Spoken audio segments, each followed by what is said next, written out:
Hello दोस्तों, नमस्कार। अपन लोगों ने एनिमल फिजियो स्टार्ट कर रखा था और एनिमल फिजियो के अंदर सबसे पहले टॉपिक लिया था अपन ने ब्लड एंड सर्कुलेशन। और ब्लड एंड सर्कुलेशन के अंदर अपन ने एक देखा था कि ब्लड का कंपोजिशन क्या होता है और फिर उसी में देखा था कि प्लाज्मा के अंदर क्या क्या पाया जाता है। ठीक है। फिर उसके आगे वाले लेक्चर में सेकंड में देखा था अपन ने ब्लड की सेल्स, ब्लड के अंदर कौन कौन सी सेल्स होती हैं। और आज देखेंगे अपन हेमेटोपोइसिस, यानी कि वो ब्लड वाली सेल्स बनती कहाँ है और कौन सी सेल कहाँ पर बनती है, कैसे डिफ्रेंशिएट होती है, ये चीजें देखेंगे अपन यहाँ पर। हेमेटोपोइसिस या फिर बात करें हेमोपोइसिस भी इसको अपन बोल सकते हैं। ठीक है। तो आज के लेक्चर में अपन बात करने वाले हैं haematopoiesis and it is also known as haemopoiesis. ठीक है। तो अपन बात करते हैं कि ये जो हमारी ब्लड सेल्स होती हैं या फिर बात करें कि हेमोपोइसिस होती है, ये एक फंडामेंटल प्रोसेस है जो produce all your blood cells. लेकिन ये सेल्स बनती कहाँ है, ये हेमोपोइसिस की प्रोसेस होती कहाँ है, ये हेमेटोपोइसिस की प्रोसेस होती कहाँ है, ये चीज देखें अपन। तो ये यहाँ पर मान लीजिए कि हमारी कोई बोन है, ये अपन अलग अलग देखेंगे कि कौन से एज की कौन सी स्टेज पर, एज की अलग अलग स्टेज पर अलग अलग बोन्स के अंदर आरबीसी या फिर बात करें कि हेमेटोपोइसिस की प्रोसेस होती है। तो हेमेटोपोइसिस की प्रोसेस होती कहाँ है कि हमारी बोन्स होती है, उनके मिडिल के अंदर एक एरिया होता है जिसको बोलते हैं अपन रेड बोन मेरो। और ये रेड बोन मेरो की सेल्स क्या करती हैं, यहाँ पर इनको बोलते हैं हेमेटोपोइटिक स्टेम सेल्स। और ये होती है अनडिफरेंशिएट सेल्स, यानी कि ये अनकमिटेड सेल्स होती है ना, इनका कोई फंक्शन होता है कि ये आगे जाके वहां पर उस सेल्स के अंदर डिफरेंशिएट होंगी, और ना ही इनका कोई स्पेसिफाइड होती है। ठीक है। स्पेसिफिकेशन है डिफरेंशिएट का अर्ली स्टेज। स्पेसिफिकेशन और डिफरेंशिएशन वो तो डेवलपमेंटल बायोलॉजी की बात हो गई। लेकिन अगर अपन बात करें कि हेमेटोपोइटिक स्टेम सेल्स है, वो अनकमिटेड सेल्स होती हैं, अनडिफरेंशिएट सेल्स होती हैं। ठीक है। ये क्या करती हैं, जो रेड बोन मेरो के अंदर हेमेटोपोइटिक स्टेम सेल्स होती हैं, ये इनको सिग्नल्स मिलते हैं। जैसे आरबीसी की डेफिशिएंसी हुई, ठीक है, तो सिग्नल मिलेंगे कि आपको आरबीसी बनानी है। डब्ल्यूबीसी की डेफिशिएंसी हुई तो इनको सिग्नल मिलेंगे कि आपको डब्ल्यूबीसी बनानी है। और प्लेटलेट्स की डेफिशिएंसी हुई तो इनको सिग्नल मिलेंगे कि आपको प्लेटलेट बनानी है। और वो सिग्नल कैसे मिलेंगे, कौन कौन से हार्मोन्स इनके अंदर इंक्लूड होते हैं, और किस तरीके से ये हेमेटोपोइटिक स्टेम सेल एक लीनिएज के अंदर डिफरेंशिएट होती जाती है और अलग अलग लीनिएज के अंदर डिवाइड होकर फिर ये फाइनली किस तरीके से आरबीसी, डब्ल्यूबीसी और प्लेटलेट्स बनाती है, ये बातें करेंगे अपन इसी लेक्चर में। तो चलिए अपन ने देख लिया कि हेमेटोपोइसिस या फिर हेमोपोइसिस किस चीज को बोलते हैं, कि हमारी जो ब्लड सेल्स होती हैं वो एक ही बार तो बनती नहीं है। डेली मिलियंस ऑफ सेल हमारी बॉडी के अंदर जो ब्लड की है वो बनती रहती है। जैसे आरबीसी का अपन ने लाइफ स्पैन देखा था कि 120 डेज का होता है। प्लेटलेट का जो लाइफ टाइम होता है वो 10 डेज का होता है। तो क्या ये सेल्स डेड होने के बाद में हमारे अंदर डेफिशिएंसी हो जाएगी प्लेटलेट्स की या फिर आरबीसी की, या फिर क्यों नहीं होती है डेफिशिएंसी? तो इसी का जवाब है हेमेटोपोइसिस या फिर हेमोपोइसिस, यानी कि ये सेल्स हमारे अंदर डेली बनती रहती है। ठीक है। सबसे पहले बात करते हैं अपन द मास्टर सेल। और मास्टर सेल किसको बोला गया है, जो रेड बोन मेरो की हेमेटोपोइटिक स्टेम सेल्स है। ये स्टेम सेल्स का पुल होता है यहाँ पर। और ये यहाँ पर स्टेम सेल्स के अंदर तो डिवाइड होती होती रहती है, अपनी सेल्स की जो नंबर है उनको मेंटेन करने के लिए। साथ में अलग से जो सेल्स हैं वो डिवाइड होकर मल्टीपोटेंट सेल के अंदर डिवाइड होती है, और फिर वहां से डिवाइड होकर अलग अलग लीनियज बनते हैं, और उन लीनियज हैं वो अलग अलग लीनियज में जाकर डिफ्रेंशिएट हो जाती है। तो चलिए इनको देख लेते हैं अपन कि जो हेमेटोपोइटिक सेल है उसकी दो जो है वो क्रिटिकल प्रॉपर्टीज होती है यहाँ पर। कौन कौन सी क्रिटिकल प्रॉपर्टीज होती है? एक होता है सेल्फ रिन्यूअल, खुद को रिन्यू करना। एक होती है मल्टीपोटेंसी। कैसे होती है? जैसे मान लीजिए कि यहाँ पर कोई हेमेटोपोइटिक स्टेम सेल है, ठीक है। अब ये डिवाइड होगी तो एक तो सेल्फ रिन्यूअल, एक तो सेम आपके जैसी सेल बनाएगी, यानी कि नंबर डिक्रीज नहीं होने चाहिए बोन मेरो के अंदर। अगर नंबर डिक्रीज हो जाएंगे तो फिर यहाँ पर जो स्टेम सेल का पुल है वो डेड हो जाएगा और नई सेल्स ब्लड की कहाँ से बन पाएंगी फिर? ठीक है। तो ये क्या होता है, एक तो होता है इनके अंदर सेल्फ रिन्यूअल की पोटेंसी होती है, एक होता है मल्टी पोटेंसी। और ये मल्टी पोटेंट जो सेल होती है वो ही डब्ल्यूबीसी, आरबीसी और प्लेटलेट में डिफरेंशिएट होती है। ठीक है। तो सबसे पहले अपन ने क्या देखा कि यहाँ पर जो हेमेटोपोइटिक स्टेम सेल्स की, यहाँ पर इसको मान लीजिए कि ये इस ब्लड सेल्स की जो कंपनी है इसका सीईओ है। और फिर आता है डिवाइडिंग मैनेजर, यानी कि लेवल फर्स्ट, जहां पर ये हेमेटोपोइटिक स्टेम सेल जो है वो डिवाइड होगी। और ये डिवाइड होकर क्या बनाती है, एक तो अपने जैसी स्टेम सेल बनाएगी, एक बनाएंगे मल्टीपोटेंट हेमेटोपोइटिक स्टेम सेल। फिर ये सेल डिवाइड होंगी तो ये दो लीनियज के अंदर डिवाइड होंगी। एक लीनियज यहाँ पर बनाएगी कॉमन माइलोइड प्रोजेनेटर सेल, ठीक है, जिसको अपन शॉर्ट के अंदर यूज लेंगे आगे सीएमपी। और एक लीनियज बनाएगी यहाँ पर कॉमन लिम्फोइड प्रोजेनेटर, जिसको अपन शॉर्ट में आगे वर्ड काम में लेंगे सीएलपी। कौन कौन सी? कॉमन माइलोइड प्रोजेनेटर और एक कॉमन लिम्फोइड प्रोजेनेटर के अंदर मल्टीपोटेंट सेल डिवाइड होंगी दो सेल्स के अंदर। देखते हैं अपन, यानी कि ये जो सेल्स डिवाइड होती रहती हैं, लीनियर्स बनते रहते हैं और फाइनली जो स्टेज आती है जिसके अंदर सेल डिवाइड होकर डिफरेंशिएट हो जाती हैं, ये जो कंप्लीट अपन चार्ट बनाते हैं अलग अलग स्टेजेस का, उसको बोलते हैं हायरार्की ऑफ डिफरेंशिएशन। ठीक है, यहाँ से इतना याद रखना है कि ये जो चार्ट बनाते हैं अपन इन सेल्स के स्टेज का, लीनियर्स का, इसको बोलते हैं हायरार्की ऑफ डिफरेंशिएशन, यानी कि कौन सी सेल का ओरिजिन कहाँ है और ये कहाँ डिफरेंशिएट हो रही है। तो हम देखते हैं कि लेवल फर्स्ट यहाँ पर दे रखा है कि हेमेटोपोइटिक स्टेम सेल होती है और ये अनकमिटेड सेल होती है, point one. And point second है कि first major split, first major split के अंदर अपन ने क्या देखा अभी, ये डिवाइड होती है कॉमन सॉरी मल्टीपोटेंट और एक हेमेटोपोइटिक स्टेम सेल्स। ठीक है, तो फर्स्ट मेजर स्प्लिट क्या होता है, डिवाइडिंग मैनेजर बोल देंगे अपन यहाँ। एक को तो अपन ने हेमेटोपोइटिक स्टेम सेल्स को तो सीईओ बोल दिया, फिर बोलते हैं डिवाइडिंग मैनेजर। डिवाइडिंग मैनेजर कौन है यहाँ पर, multipotent cell. The very first decision of hematopoietic daughter cell make it become one of two major progenitor. जो मल्टीपोटेंट सेल देखा था अपन ने, वो दो सेल बनाती है, कौन कौन सी, दोनों लीनियर्स वाली सेल जो अभी अपन ने देखी थी, अभी कॉम्प्लेक्स हुआ नहीं है, अभी तो अपन दो ही लीनियर्स के नाम पढ़े हैं, एक कॉमन माइलोइड प्रोजेनेटर सेल और एक common lymphoid progenitor cell. Common myeloid progenitor वाली सेल्स क्या बनाएंगी यहाँ पर, आरबीसी बनाएंगी, ठीक है, प्लेटलेट्स बनाएंगी, ठीक है, और बेसोफिल, एसिनोफिल और न्यूट्रोफिल। और कौन कौन सी सेल थी, मोनोसाइट, बेसोफिल, न्यूट्रोफिल, एसिनोफिल और मोनोसाइट, ये चारों सेल्स तो बनाएंगी, चार सेल ये, एक आरबीसी और एक प्लेटलेट्स और एक मास्ट सेल। ये हमारे कनेक्टिव टिश्यू की सेल है, कनेक्टिव टिश्यू में चली जाती है, म्यूकोजल लेयर में पाई जाती है स्किन के में। तो ये जो सेल्स हैं वो तो बनाएगी कॉमन माइलोइड प्रोजेनेटर वाली सेल, और यहाँ पर नेचुरल किलर और स्मॉल लिम्फोसाइट, टी सेल और बी सेल, ये वाली सेल्स बनाएगी कॉमन लिम्फोइड प्रोजेनेटर वाली सेल। यहाँ पर आपको कोई प्रॉब्लम नहीं होनी चाहिए, इतना समझ में आ जाना चाहिए। ठीक है, ये दो लीनियर्स देखे अपन ने। ठीक है, अब देखते हैं यहाँ पर, ये देख लीजिए, मैं हर यहाँ पर जो डिवीजन है उसके लिए अलग से इंडेक्स लेके आया हूँ। तो यहाँ पर ये मल्टीपोटेंट सेल डिवाइड होती है, एक कॉमन माइलोइड प्रोजेनेटर लीनियर्स, इसके अंदर बनेंगी मेगा कैरियोसाइट, यानी कि ये सीएमपी कॉमन माइलोइड प्रोजेनेटर जो सेल है वो डिवाइड होकर बनाएगी एक मेगा कैरियोब्लास्ट, एक बनाएगी यहाँ पर प्रो इरिथ्रोब्लास्ट, ठीक है, और एक बनाएगी यहाँ पर माइलोब्लास्ट। ठीक है, ध्यान दीजिए यहाँ पर कि ये जो मेगा कैरियोब्लास्ट है ना, ये अपन ने कल भी पढ़ा था कि ये जो मेगा कैरियोब्लास्ट है ये बनाएगी प्लेटलेट, प्रो इरिथ्रोब्लास्ट आगे चलकर डिफरेंशिएट होकर बनाएगी आरबीसी। ठीक है, और माइलोब्लास्ट वाली सेल बनाएगी न्यूट्रोफिल, एसिनोफिल, बेसोफिल और एक थी हमारी मोनोसाइट। ठीक है, और यहाँ पर जो कॉमन लिम्फोइड प्रोजेनेटर, ये वाली सेल बनाएगी आगे चलकर टी सेल्स, बी सेल्स और नेचुरल किलर वाली सेल्स है जो अपोप्टोसिस करवाती है। ठीक है, ये लीनियर देख लीजिए एक बार अपन यहाँ पर, ये फर्स्ट लीनियर सीएमपी वाला और ये सेकंड लीनियर, यहाँ तक कंफर्म हो जाना चाहिए, नहीं आगे समझ में नहीं आएगा। अब इसको बोलते हैं complex, CMP common myeloid progenitor वाले इस लीनियर्स को बोलते हैं कॉम्प्लेक्स। क्यों बोलते हैं इसको कॉम्प्लेक्स, क्योंकि ये प्रोइरिथ्रोब्लास्ट है, यहाँ पर माइलोब्लास्ट है, यहाँ पर बहुत सारे डिवीजन होंगे और फिर फाइनल सेल बनेगी। और यहाँ पर जो lympho common lymphoid progenitor cell है, यहाँ पर ज्यादा डिवीजन नहीं होंगे, तो इसको कॉम्प्लेक्स नहीं बोला गया है, ये एक डायरेक्ट लीनियज है। चलिए देखते हैं फिर अगले थर्ड लेवल की बात होती है कि myeloid lineage, CMP common myeloid progenitor वाली लीनियज है। This branch is complex because the CMP does so much, यानी कि इसके अंदर बहुत सारी सेल्स बनती हैं। ठीक है, सीएमपी ब्रांचेस, अब ये सीएमपी टू ब्रांच के अंदर डिवाइड होंगी, यहाँ पर एक होगी मेगा कैरियोसाइट इरिथ्रोइड प्रोजेनेटर, ये हो गई रेड लाइन वाली सेल्स दोनों। दो लीनियर्स के अंदर मैं एक बार फिर बता दूं, कॉमन माइलोइड प्रोजेनेटर जो यहाँ पर लीनियर्स थी, इसको दो ब्रांचेज के दो लीनियर्स के अंदर डिवाइड कर दिया गया है। फर्स्ट है मेगा कैरियोसाइड इरिथ्रोइड, मेगा कैरियोसाइड और इरिथ्रोइड प्रोजेनेटर लीनियर्स, और एक हो जाएगी हमारी ग्रेनुलोसाइट मोनोसाइट प्रोजेनेटर से, जिसको जीएनपी बोल देंगे, और मेगा कैरियोसाइट इरिथ्रोसाइट प्रोजेनेटर वाली को एमईपी बोल देंगे। यहां तक कंफर्म हो जाना चाहिए। अब देखते हैं यहाँ पर वही चीज कि आरबीसी वाली और प्लेटलेट बनने वाली जो दो लीनियर्स थी, इनको तो डाल दिया इस लीनियर्स में, नाम से कंफर्म हो रहा है यहाँ पर मेगा कैरियोसाइट इरिथ्रोइड प्रोजेनेटर लीनियर। दूसरी वाली जो डब्ल्यूबीसी बन रही थी इस लीनियर में, कॉमन माइलोइड प्रोजेनेटर डिवाइड होकर जो डब्ल्यूबीसी वाली लीनियर्स थी, इसको बोल दिया गया ग्रेनुलोसाइट मोनोसाइट प्रोजेनेटर, यानी डब्ल्यूबीसी की ग्रेनुलोसाइट्स आ गई इसके अंदर, मोनोसाइट आ गई, और ये हो गई प्रोजेनेटर वाली लीनियर्स। दो लीनियर्स के अंदर यहाँ तक कंफर्म है, तब आगे देखते हैं। अब देखते हैं इसको मेगा कैरियोसाइट इरिथ्रोइड प्रोजेनेटर वाली लीनियज, लीनियज फर्स्ट, और लीनियज फर्स्ट के अंदर क्या बनता है, इरिथ्रोपोइसिस। इरिथ्रोपोइसिस, इरिथ्रोसाइट कल अपन ने आरबीसी को बोला था, तो इरिथ्रोपोइसिस किसको बोलेंगे, आरबीसी के बनने की प्रोसेस को।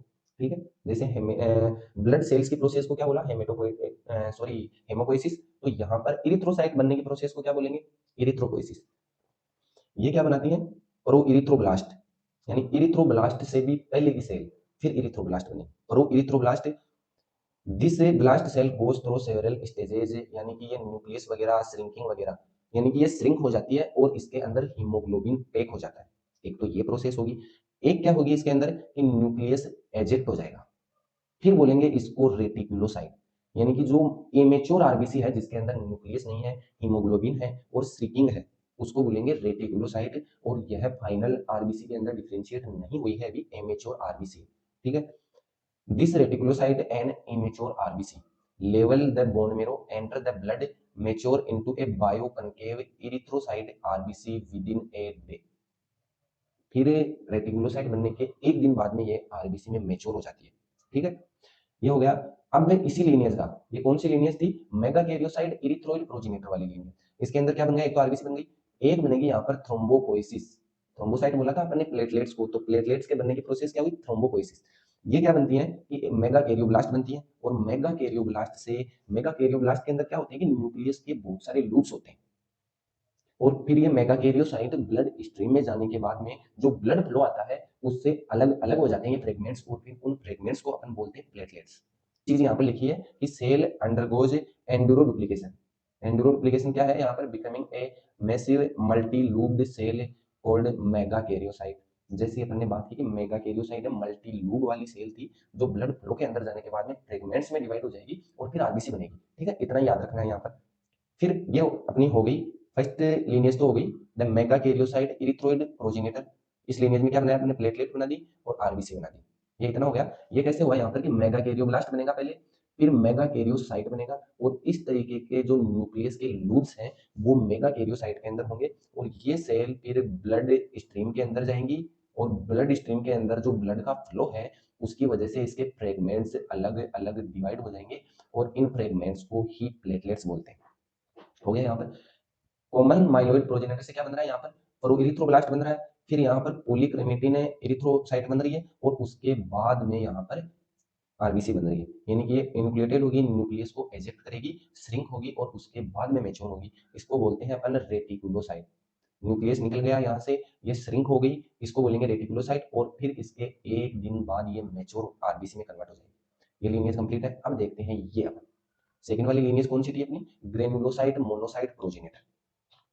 ग्रेनुलोसाइट मोनोसाइट प्रोजेनेटर लीनियज के अंदर क्या बनेगी, ग्रेनुलोपोइसिस। वो डब्ल्यूबीसी जिनके अंदर ग्रेन्यूल्स होते हैं, देखा था ना अपने, न्यूट्रोफिल, बेसोफिल और eosinophil. Neutrophil natural pink colour से स्टेन होता है इसलिए उसको न्यूट्रोफिल बोला था, इयोसिन डाई से स्टेन होती है इसलिए उसको इयोसिन बोला था, और बेसिक ब्लू कलर से स्टेन होती है इसलिए उसको बेसोफिल बोला था।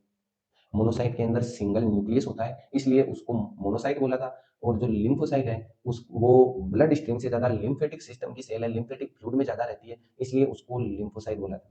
ओके, तो इसके अंदर क्या बोलते हैं कि माइलोब्लास्ट बनाती है, और माइलोब्लास्ट बनाने के बाद में develop it's specific granules. Granules develop होते हैं और उसके बाद में ये जो है वो मैच्योरिंग इनटू न्यूट्रोफिल, एसिनोफिल और बेसोफिल में कन्वर्ट होते हैं, डिवीजन होते हैं, सिग्नल मिलते हैं, और फिर उससे ये सेल्स बनती हैं। मोनोपोइसिस यानी कि मोनोसाइट के बनने की प्रोसेस, ये मोनोब्लास्ट में कन्वर्ट होती है, फिर मोनोसाइट बनाती हैं, और फिर एंटर द सर्कुलेशन, और सर्कुलेशन में एंटर होती है, फिर ये मैच्योर कहाँ होती है, मैक्रोफेज बनाती है, किसी टिश्यू के अंदर एंटर होने के बाद में ये मैक्रोफेज बनाती है। ओके, ये इसकी लीनियज देख लीजिए कि माइलोब्लास्ट थी यहाँ पर, लिम्फोइड माइलोइड प्रोजेनेटर वाली ये लीनियज है, और इसके अंदर फिर ये माइलोब्लास्ट थी, माइलोब्लास्ट यहाँ पर डायरेक्टली जो है वो डिफ्रेंशिएट हो रही है माइलोसाइट, सॉरी बेसोफिल माइलोसाइट में, न्यूट्रोफिल माइलोसाइट में, एसिनोफिल माइलोसाइट में और प्रोमोनोसाइट में, और फिर इनके बाद डायरेक्टली एक एक यहाँ पर डिवीजन होते हैं, एक एक स्टेज 4 होते हैं, और ये फाइनली डिफरेंशिएट हो जाती है। ओके, ये अपन ने देख ली, यानी कि एक लीनियज पूरी देख ली है कॉमन माइलोइड प्रोजेनेटर वाली जो कॉम्प्लेक्स थी। अब बचती है कॉमन लिम्फोइड प्रोजेनेटर वाली लीनियज। उसके अंदर कौन कौन सी सेल बन रही थी, इसके अंदर कौन कौन सी सेल बन रही थी, इसके अंदर बन रही थी लिम्फोइड लीनियज वाली cell, B cell, T cell और नेचुरल किलर सेल। ये कैसे बन रही थी कि लिम्फोब्लास्ट बन रहा था, और लिम्फोब्लास्ट से फिर प्रोलिम्फोसाइट बन रही थी, और प्रोलिम्फोसाइट डिवाइड हो रही थी, यहाँ पर एक तो बना रही थी नेचुरल किलर सेल, और एक बना रही थी यहाँ पर स्मॉल लिम्फोसाइट, और ये स्मॉल लिम्फोसाइट जो है वो बी और टी सेल के अंदर यहाँ पर कन्वर्ट हो रही थी, और जो टी सेल है वो थाइमस में जाकर मेच्योर हो रही थी।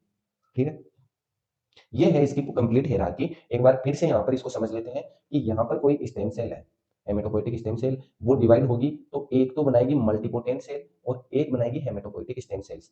और मल्टीपोटेंसी वाली सेल यहाँ पर आगे डिवाइड होगी, हेमेटोपोइटिक स्टेम सेल वाली सेल तो यहाँ पर स्टेम सेल का पुल है, स्टेम सेल्स की जो नंबर्स हैं वो मेंटेन करने के लिए है। और मल्टीपोटेंट वाली सेल को यहाँ पर सिग्नल मिलेंगे तो वो डिवाइड होगी कॉमन माइलोइड प्रोजेनेटर के अंदर और कॉमन लिम्फोइड प्रोजेनेटर के अंदर। फिर यहाँ पर देखते हैं कि कॉमन माइलोइड प्रोजेनेटर है यहाँ पर वो मेगाकैरियोब्लास्ट, प्रोइरिथ्रोब्लास्ट और माइलोब्लास्ट, ये तीन टाइप की सेल बनाएगी। फिर ये मेगाकैरियोब्लास्ट जो है वो यहाँ पर मेगाकैरियोसाइट बनाएगी, यानी इस तरीके की सेल जिसके अंदर न्यूक्लियस के लूप्स बहुत सारे होते हैं। और ये जो मेगाकैरियोसाइट है ये डायरेक्ट सर्कुलेशन में चली जाती है और फिर जो ब्लड का फ्लो होता है उसकी वजह से ये लूप जो है वो अलग अलग बिखर जाते हैं यहाँ पर। ठीक है, और ये जो फ्रेगमेंट्स बट जाते हैं इन्हीं को फिर अपन प्लेटलेट्स बोलते हैं। ठीक है, फिर ये प्रो इरिथ्रोब्लास्ट है, ये बनती है कि यहाँ पर न्यूक्लियस एजेक्ट हो गया, ये श्रिंक हो जाती है और इसके अंदर हीमोग्लोबिन भर दिया जाता है, डेवलप कर दिया जाता है। ठीक है, फिर ये बनती है मेच्योर होकर रेड ब्लड सेल। ठीक है, कई बार कॉमन माइलोइड प्रोजेनेटर सेल को यहाँ पर सिग्नल मिलने की वजह से मास्ट सेल भी बन जाती है। और ये मास्ट सेल है, ये हमारे कनेक्टिव टिश्यू में चली जाती है ये सेल, और जो म्यूकोजल लेयर होती है वहां पर ये सेल पाई जाती है, इसलिए अपन इसको ब्लड स्टेन की सेल में काउंट नहीं करते। ठीक है, अब देख रहे हैं कि ये माइलोब्लास्ट है, वो यहाँ पर बेसोफिल माइलोब्लास्ट, न्यूट्रोफिल माइलोसाइट और एसिनोफिल माइलोसाइट और प्रोमोनोसाइट में कन्वर्ट हो सकती है कोई सी में भी, और फिर ये अगर फाइनल जाकर न्यूट्रोफिल, बेसोफिल, एसिनोफिल और मोनोसाइट बनाती है। और ये जो मोनोसाइट है ये ब्लड के अंदर तो मोनोसाइट बन के रहती है, और फिर किसी इन्फेक्टेड जो टिश्यू है उसके अंदर एंटर हो जाती है तो ये बनाती है मैक्रोफेज, यानी बड़े पार्टिकल से, बड़े पैथोजन से को खाने वाली सेल।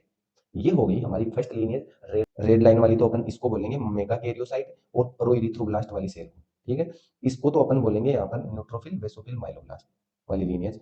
अब बचती है हमारी कॉमन लिम्फोइड प्रोजेनेटर सेल। ये क्या करती है, लिम्फोब्लास्ट बनाती है, वो लिम्फोब्लास्ट बनाती है प्रो लिम्फोब्लास्ट, लिम्फोब्लास्ट से फिर ये प्रोलिम्फोब्लास्ट बनाती है, और प्रोलिम्फोब्लास्ट नेचुरल किलर सेल में डिवाइड हो सकती है, यानी कि जो एपोप्टोसिस में काम आती है, या फिर बी सेल और टी सेल्स के अंदर यहाँ पर डिवाइड हो जाती है, डिफरेंशिएट हो जाती है। अब देखते हैं अपन इसके की साइट ऑफ हेमोपोइसिस। की साइट ऑफ हेमोपोइसिस कैसे, कि जैसे एज के अकॉर्डिंग यहाँ पर आरबीसी बनने की लोकेशन, आरबीसी बनने की मिस या फिर आरबीसी बनने का जो एनवायरमेंट है वो अलग अलग होता है। वो कैसे अलग अलग होता है, चलिए देखते हैं अपन इनको, कि एम्ब्रियो के अंदर जो आरबीसी है या फिर ब्लड की सेल्स है वो कहाँ बनती है, योग सेक के अंदर बनती है। ठीक है, फिर 2 से 7 मंथ के एम्ब्रियो के अंदर, यानी फीटस के अंदर, फीटस बोलते हैं अपन 2 से 7 मंथ के अंदर, तो उसके अंदर लीवर और स्प्लीन के अंदर आरबीसी बनती है। ठीक है, 7 मंथ के बाद में रेड बोन मेरो के अंदर ब्लड सेल्स बनना स्टार्ट हो जाती है, इससे पहले स्प्लीन, लीवर और योग सेक में बनती है। अडल्ट जो यहाँ पर ह्यूमन होता है उसके अंदर रेड बोन मेरो के अंदर बनती है, और जैसे जैसे एज इंक्रीज होता है वैसे वैसे दूर की जो हमारी हड्डियां हैं, हमारी बोन्स हैं, ठीक है, यानी कि हमारा जो ऑर्गन सिस्टम है उससे दूर के एरिया की जो डिस्टल बोन्स है उसके अंदर जो हमारी ब्लड सेल्स हैं वो बनना बंद हो जाती है। कैसे, चलिए देखते हैं अपन। यहाँ पर इस ग्राफ से देख रहे हैं अपन कि फीटस के अंदर 1 से यहाँ पर 3 मंथ वाले बच्चे के अंदर कहाँ बन रही है, योग सेक के अंदर। ये ग्राफ देखिए, ग्राफ ही डायरेक्ट एग्जाम में आता है। ठीक है, योग सेक में फिर 1 से जो 9 मंथ का बच्चा है उसमें लीवर में बन रही है, और 2 से 7 मंथ वाला बच्चा है उसके स्प्लीन में भी बन रही है। लेकिन यहाँ पर 9 मंथ के बाद योग सेक, लीवर और स्प्लीन में ब्लड सेल्स बनना बंद हो जाती है, और 9 मंथ के बाद में रेड बोन मेरो में, यानी कि जो हमारी बोन्स होती है, लॉन्ग बोन्स होती है, उनके मिडिल एरिया के अंदर स्टेम सेल्स का पुल होता है, और वहां पर ये जो है ब्लड सेल्स बनती है। ठीक है, अब एज के अकॉर्डिंग कैसे होंगी, यानी कि जो टीबिया और जो हमारी फिबुला ये वाली बोन्स है, तो टीबिया के अंदर यहाँ पर बन रहा है कि 20 या फिर 25 की एज तक टीबिया में भी बनता है। ठीक है, यानी कि बनने को तो वर्टिब्रल जो है या फिर पेल्विस की बोन्स है उनमें भी बनता है, स्टर्नम में भी बनता है, रिब्स में भी बनता है, जो लिम्फ नोड्स है उनमें भी बनती है सेल्स, या फिर फीमर है उनके अंदर तो बनती है। तो यहाँ पर क्या है कि 25 की एज तक तो टीबिया में भी बनती है, और यहाँ पर 27 या 30 के आसपास, या फिर 30 मान लीजिए कि 30 की एज के बाद में यहाँ पर फीमर में जो, यानी कि जो डिस्टल बोन्स है, ये हमारा ऑर्गन सिस्टम है। ठीक है, मैं हाइड कर देता हूँ यहाँ पर। ये जो हमारा ऑर्गन सिस्टम है, ऑर्गन्स से जो बोन्स हैं वो नजदीक एरिया वाली होंगी, उनके अंदर तो लेयर तक आरबीसी बनेगा, लेकिन यहाँ पर जो दूर की बोन्स हैं उनको बोलेंगे अपन डिस्टल बोन्स। ठीक है। तो डिजिटल बोन्स के अंदर जो है वो ब्लड सेल्स है वो बनना बंद हो जाती है, यानी 30 की एज तक तो यहाँ पर फीमर के अंदर भी ब्लड सेल्स बनती हैं, लेकिन 30 की एज के बाद में डिक्रीज हो जाती है। ठीक है, ना के बराबर बनती है। रिब्स के अंदर स्टर्नम और वर्टिब्रल कोलम या फिर बात करें पेल्विस, ये जो तीन बोन्स हैं, तीन जगह के बोन्स हैं, इनके अंदर लाइफ टाइम आफ्टर बर्थ से लेकर लाइफ टाइम ब्लड सेल्स बनती रहती है। ये अब है कि ये cells, how does the body know what to make, हमारी बॉडी को कैसे पता होता है कि कौन सी सेल बनानी है। तो मैं यहाँ पर बता दूं कि जैसे बोन मेरो को सिग्नल्स मिलते हैं हॉर्मोन्स वगैरह के या फिर फैक्टर्स के, ये रैंडम प्रोसेस नहीं है। यहाँ पर ये बताया गया है controlled by the set of signals molecule hormone या फिर साइटोकाइनिन के जो फैक्टर्स हैं वो बोन मेरो को सिग्नल्स देते हैं, इसलिए बनती है। क्या है इरिथ्रोपोइटिन, ये हमारी किडनी के अंदर बनने वाला हार्मोन है, और अगर हाइपोक्सिया होता है यानी कि ऑक्सीजन की सप्लाई हमारे को कम हो जाती है तो ये हार्मोन सीक्रेट होता है और ये आरबीसी बनाने के लिए बोलता है। ठीक है। थ्रोम्बोपोइटीन, ये लीवर से बनने वाला हार्मोन है, और ये जो है वो यहाँ पर प्लेटलेट बनाने के लिए सिग्नल भेजता है। फिर आते हैं कॉलोनी स्टिमुलेटिंग फैक्टर, और ये कॉलोनी स्टिमुलेटिंग फैक्टर कौन कौन से हैं, जैसे ग्रेनुलोसाइट का ग्रेनुलोसाइट कॉलोनी स्टिमुलेटिंग फैक्टर है, ये जो है वो प्रमोट करता है न्यूट्रोफिल बेसोफिल या एसिनोफिल्स के लिए। फिर है मोनोसाइट कॉलोनी स्टिमुलेटिंग फैक्टर, ये जो है वो सिग्नल भेजता है मोनोसाइट बनाने के लिए। और फिर जो है वो granulocyte monocyte colony stimulating factor, ये सिग्नल भेजता है यहाँ पर जो हमारी ग्रेनुलोसाइट और जो हमारी मोनोसाइट है उनको बनाने के लिए सिग्नल्स भेजते हैं। ठीक। तो अपन ने ये चीजें देखी कि बहुत सारे यहाँ पर हॉर्मोन्स होते हैं, किडनी के हॉर्मोन्स होते हैं, या फिर जो अदर ऑर्गन्स के हार्मोन होते हैं, या फिर जो इंटरल्यूकिन्स फैक्टर्स होते हैं, वो यहाँ पर मेजर करते हैं कि कौन सी ब्लड सेल्स की डेफिशिएंसी है और अब कौन सी सेल बनानी है हमारे को, तब जाकर ये सेल्स हमारे अंदर बनती हैं। तो ये देख लिया अपन ने हेमेटोपोइसिस वाला, या फिर बात करें हेमोपोइसिस वाला पोर्शन। तो अगले वाले लेक्चर के अंदर अपन डिस्कस करेंगे ब्लड ग्रुप्स का, और big concept small time just with in 15 minute. और ये वाला वीडियो लॉन्ग इसलिए हो गया कि इसके अंदर अपन सारी ब्लड सेल्स के बनने की प्रोसेस देख रहे थे, बाकी अपन कोई भी कॉन्सेप्ट होगा वो जस्ट विद इन 15 मिनट के अंदर अंदर निपटा देंगे उसको। ठीक है। तो चलिए मिलते हैं नेक्स्ट लेक्चर में ब्लड ग्रुप्स के साथ में। तब तक के लिए धन्यवाद, थैंक यू सो मच। कीजिए सब्सक्राइब और कीजिए अपने दोस्तों को शेयर लाइफ साइंस के कंप्लीट लेक्चर्स के लिए।